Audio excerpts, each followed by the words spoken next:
Aujourd'hui, j'ai un invité qui lui-même d'ailleurs en a emmené à Second. Il s'agit de Guy Margraff. Guy Margraff, il est surtout connu dans notre région pour son premier ouvrage qui lui ne parlait pas de cinéma puisqu'il était consacré à l'avenir de la presse verviétoise. Et puis, il va peut-être nous dire pourquoi. Il a opéré 4 années de recherche et quelques apparitions au cinéma, ce qui lui permet de nous présenter aujourd'hui un livre au sujet qui n'a pas encore été vraiment trop exploré, celui-là. C'est un livre sur la figuration en Belgique. Ça s'intitule « Les rôles muets ont la parole ». C'est sous-titré « Les coulisses de la figuration en Belgique » et c'est paru chez l'éditeur liégeois Dricot. Alors Guy Margraff, bonjour. Bonjour. Content de vous accueillir ici dans notre émission de cinéma.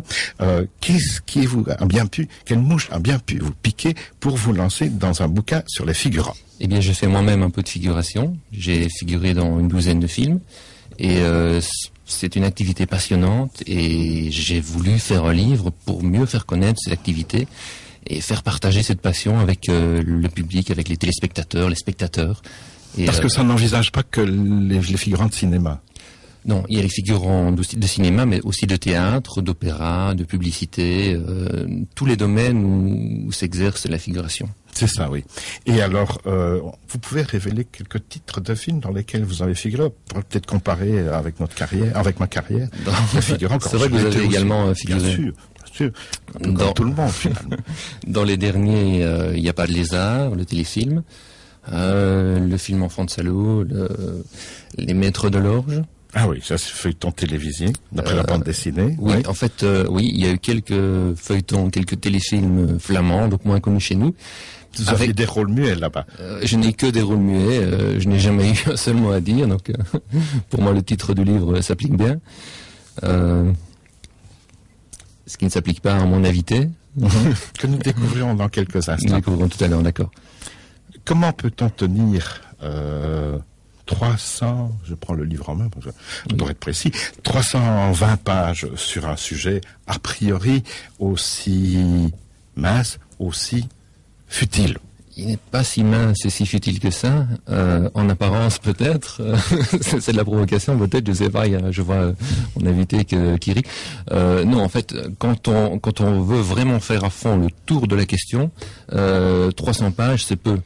D'autant plus que vous préparez un deuxième volume. D'autant plus qu'il y a un deuxième volume sur le même sujet, qui lui sera consacré uniquement à des anecdotes, des moments insolites, donc ça ne parlera plus du côté pratique.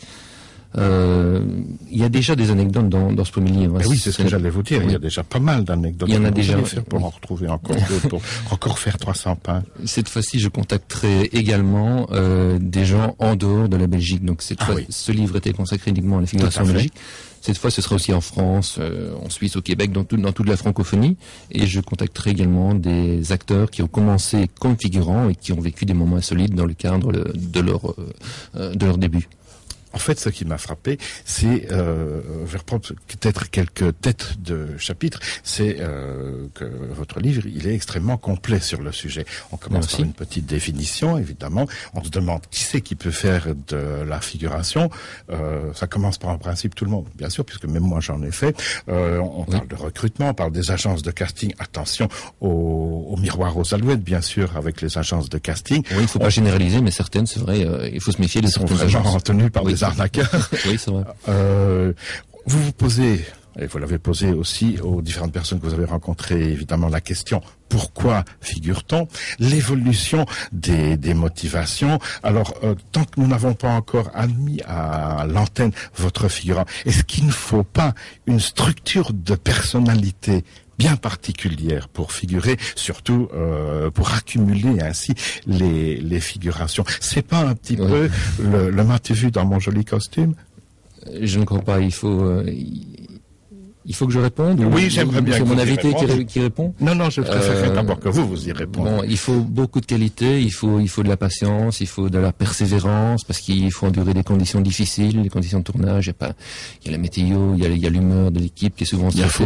Il faut des sous-vêtements très chauds. Il faut des sous-vêtements très chauds dans certains cas, et parfois il faut endurer la chaleur excessive. Donc, il faut endurer beaucoup de choses. Donc, persévérance, je l'ai dit.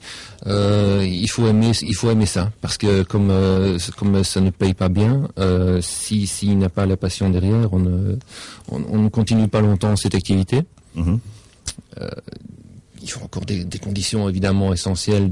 Faut pouvoir avoir de bons contacts avec l'entourage, c'est important, puisque on passe des jours entiers dans la promiscuité à faire la même activité, donc c'est important également.